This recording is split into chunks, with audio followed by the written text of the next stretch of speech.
HSC 26 batch তোমাদের জন্য কিন্তু ভয়ঙ্কর একটা নিউজ আছে। সেটা হচ্ছে আমাদের গত কয়েক বছর ধরে, অর্থাৎ গত 5 বছর ধরে এইচএসসি তে পাশের হার কমতেই আছে, এবং 26 ব্যাচের ক্ষেত্রে এই পাশের হার কমার সম্ভাবনা কিন্তু আরো বেশি। ওকে, সো আমরা যদি 21 সাল থেকে দেখতে যাই, 21 ব্যাচ থেকে, অর্থাৎ আমার ব্যাচ 21 ব্যাচে হচ্ছে পাশের হার ছিল 95.26%।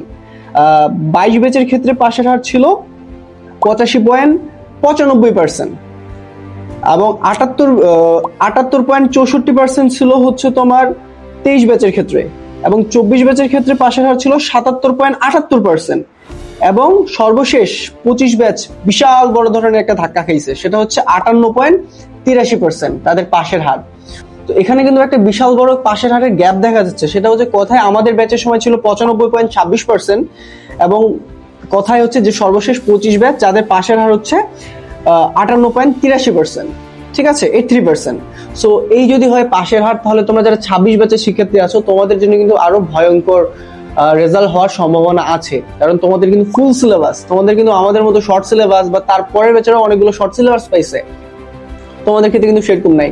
সো হাতে যে কয়েকদিন সময় আছে, এই কয়েকদিন খুব ভালো মতো তোমরা যদি স্টাডি না করছো, বোর্ড পরীক্ষায় শিওর ধরা খাবা। বোর্ড পরীক্ষায় শিওর ধরা খাবা, অ্যাডমিশন তো পরের হিসাব, বোর্ড পরীক্ষায় ধরা খেয়ে বসে থাকবা। সো বোর্ড পরীক্ষায় যদি ধরা খাইতে না চাও, আবার বলতেছে টেবিলে বসো, টেবিলে বসে এই যে পার্সেন্টেজটা আছে চেষ্টা করো এই 58% এর মধ্যে তোমার যেন নাম্বারটা থাকে।